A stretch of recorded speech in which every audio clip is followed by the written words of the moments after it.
sa ating pagbabakasyon sa Europa noong 1888, ako'y nanahimik na pabalik sa Pilipinas, ngunit aking minamahal na si Leonor ay sa akin nagtaksil.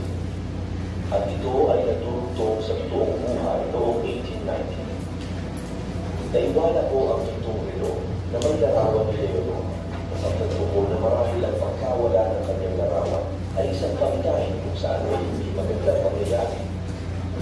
Ngunit ang ito ay isang alin na pinariliyon mo sa akin.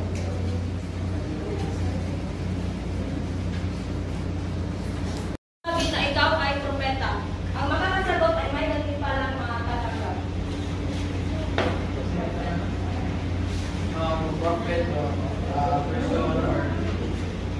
Prophet is a person or a human that can extend the fortune or tell the future about the person or any or other prophet use hand reading and star reading for readings.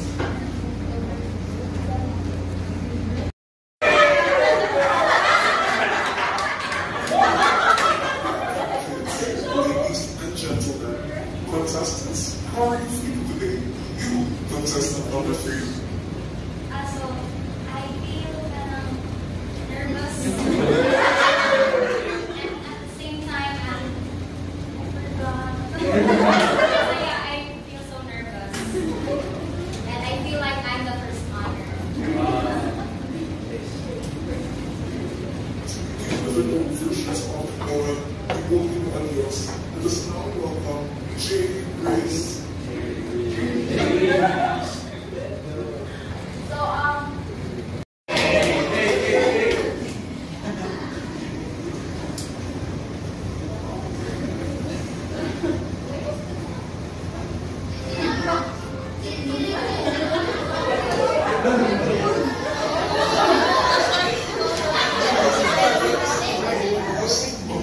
Creator and artist, a professional poet, a woman who single-handedly composed the original work. 3, 2, 1.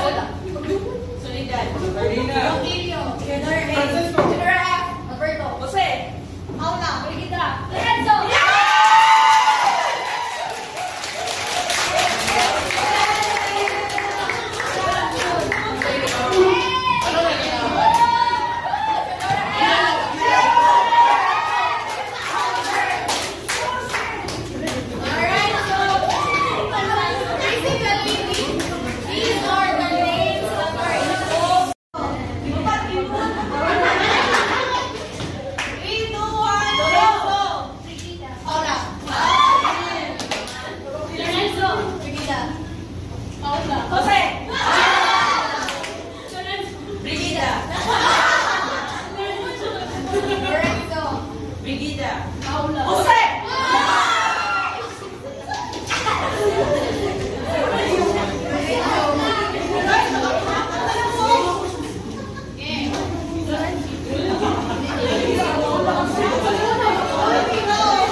Jodora. Francisco. Jodora.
Francisco.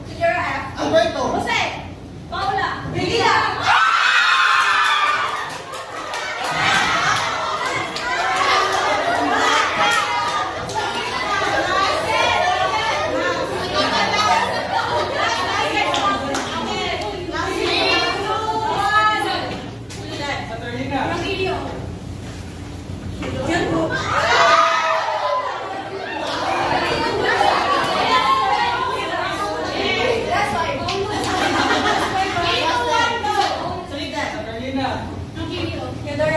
Francisco.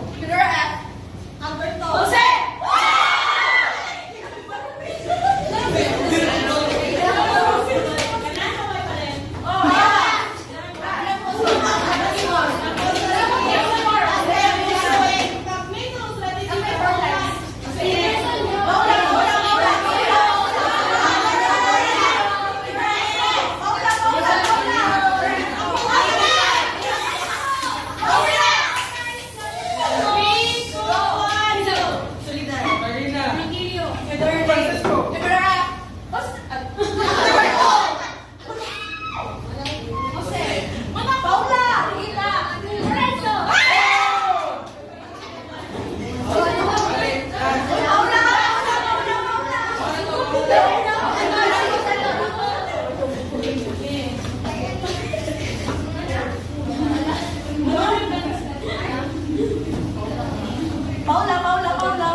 In 1872, Jose Alonso came home and found out that their house was deserted. Jose Alonso found out that she... No further arguments, Your Honor. Is there anything you want to add? Yes, Your Honor. As a matter of fact, Your Honor, there is. According to the book of Boston Grades entitled Lolo Jose, it is said that Jose Maria Alonso was the only half-brother of Teodora Alonso. This is because Lorenzo Alonso, when he was 24, he got married to a 12-year-old girl in Vegas named Paula Florentino. Fixed marriage. Therefore, he did not live in the... Kinsay gusto mo update sa among cash prize?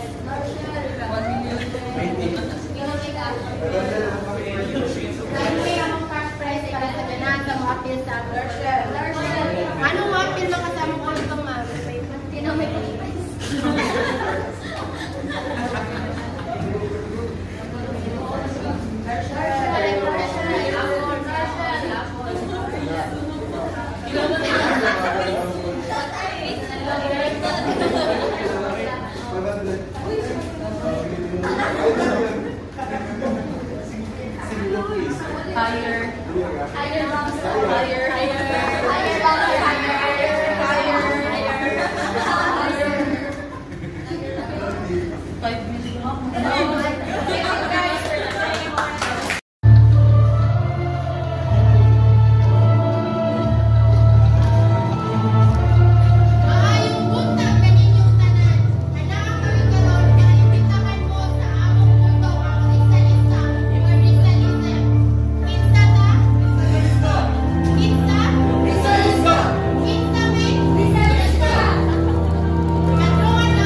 Hala, awa ang sasaan mo ito. Kanina na ba depression?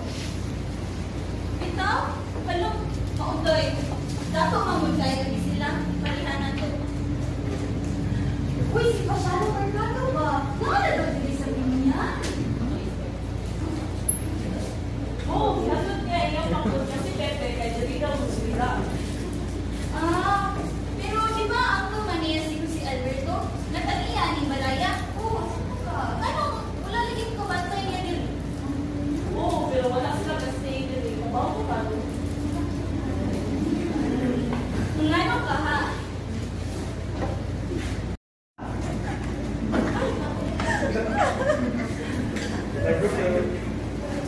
Rizal! Pambarsa! Sal! Rizal! Pambarsa! Saya sa sanabilin, kaya mo lang ba yun? So, Rizal!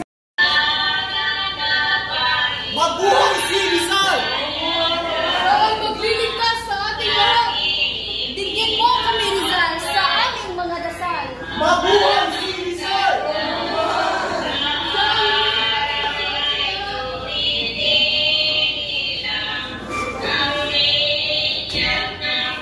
Mabuhay si Rizal!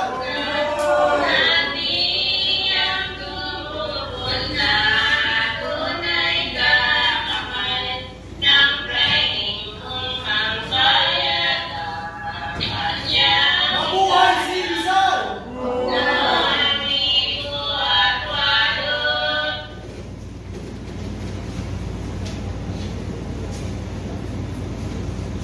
Okay, sabay-sabay tayong lahat kumanta dito. Okay. Number 3.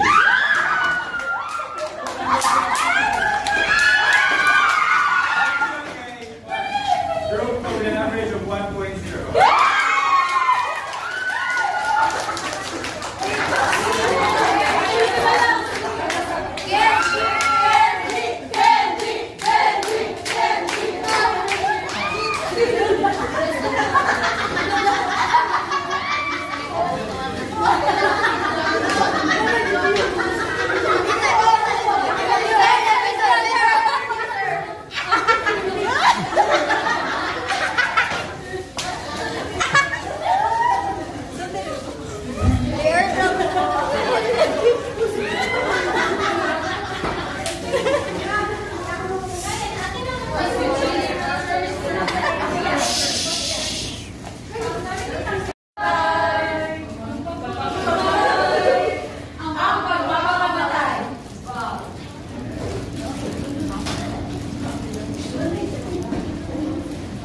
Ipinakita si Simon na nagtatago sa isang likim na kwarto.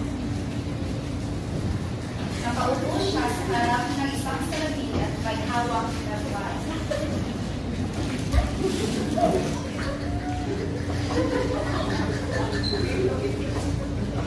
Wala nang silbi ang paghihiganti. Lalong magdudusa ang bayan. Napatan ko ni Simon ang kabiluan ng kwarto. Ang paggamit ng lahas ay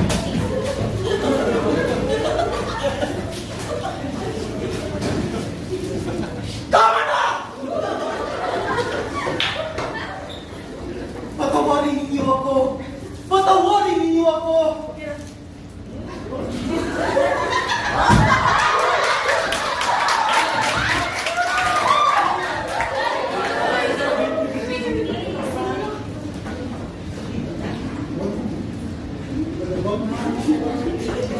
Pinili!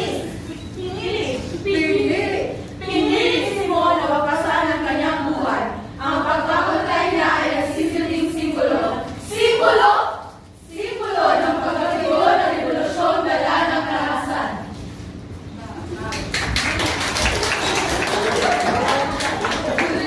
Ang mga estudyante, sina Isagani, Sandoval, Juaneto Pilares, Dixon at iba pang estudyante. Baksa ng kanilang pagtulong ang tungkol sa pagpapatayo ng akademya ng Wikang Kastilyo.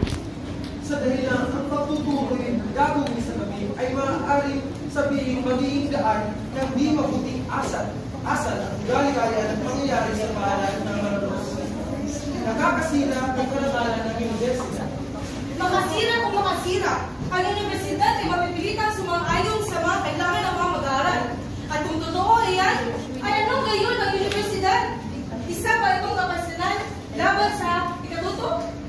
Tandaan mo, Ginoo, ako'y hindi makaprivate at alam ninyo ang aking simulang makabago. Ngunit kailangan ang tingin natin ay kay Cesar.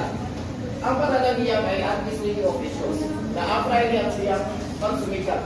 Ngunit, samantala wala tayong nalabang masama. Huwag tayong magkamali lang binala sa kalayaan at sa hindi ng pamahalaan. Ang liwanag ay namamanaan ka. Ang binuksan ng Espanya ang silangan para sa Pilipinas. Nawawago na ang panahon at umaayon ating humingi. Ang pamahalaan ayon sa inyo'y humihina kaya nararapat palakasin at ipakita ang pagtitiwala. Inaakala kong tagumpay ang dahilan sa magpapatawag di makaraing sulong at hugas makamit natin ang papuring at pagkilala sa ating bayan. Mabuhay si Sandoval! Mabuhay si Sandoval!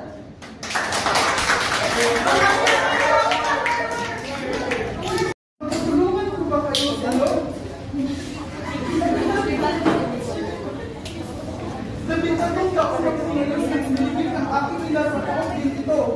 At ikaniligayo kung ako'y makaganti naman sa iyo. Kilala ko ba? Isang taong napakadakilat. Isang taong nilagay ng lahat. Basilio, nakatid mo ba ang lingin kung maaaring ulot ng aking kapamakan? Hindi basta makakita yung mga sakong hindi ko ito pagsisipan. Naging ko na ko ng salapi upang mapagsakin ang pamahalaan. Kabataan! Hangarin ninyong matuto na kasalya. Ngunit para saan? Mukhang hindi kayo makaintindihan. Hindi po! Kung dahil sa Kastila ay makapalapit tayo sa pamalaan, magiging sarili ito ng paglapit-lapit sa mga pulo. Sa pagkakamali, ang adyo bang patayin ang wikat at kubo?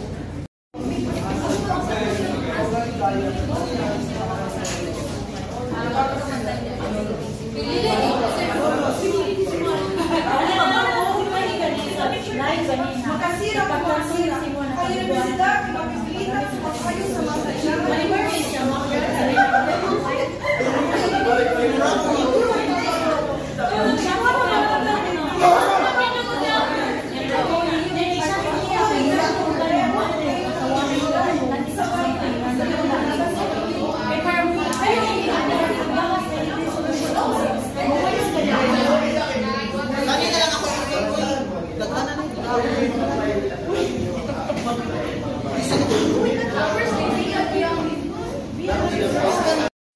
Hindi po namin naalawan. Gaya ng, ang salita ay filibuster.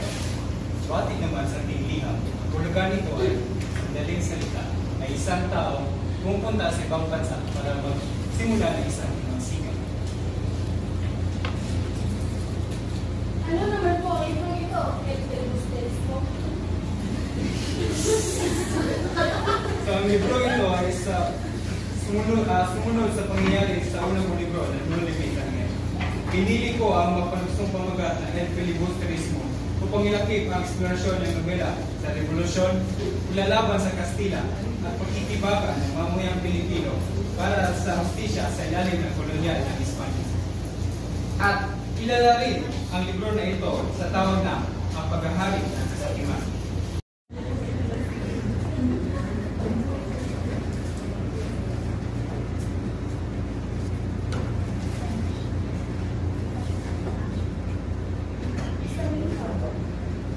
Mi amiga, ven aquí, por favor.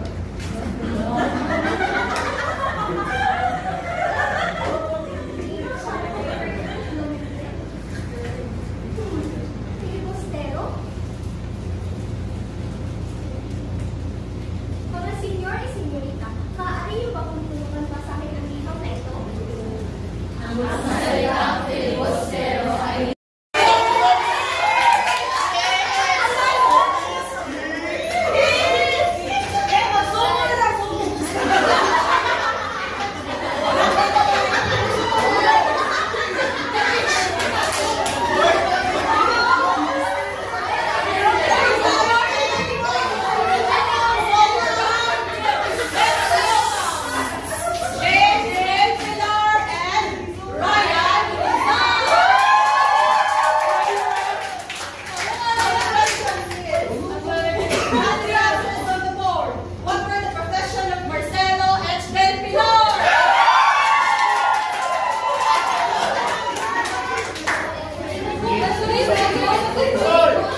to present.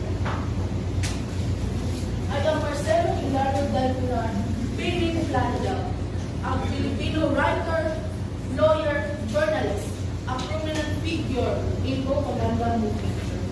A co-publisher and second editor of La Solidaridad, a socialist publication. I am Jose Rizal. In 1888, I was in London studying further. Then one day, I received a letter from Mariano Ponce. Included with it were some articles written by Clarendon. I was impressed with these articles. Thus, I wrote to Ponce. I am very grateful for you to this.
Did you know that Rizal had dexterous hands and learned many magic tricks when he was young? Wow, really? Like what, Elmo?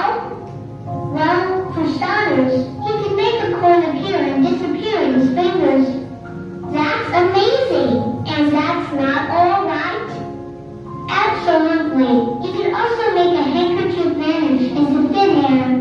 But Rizal didn't stop there. He entertained his town folks with magic lantern exhibitions.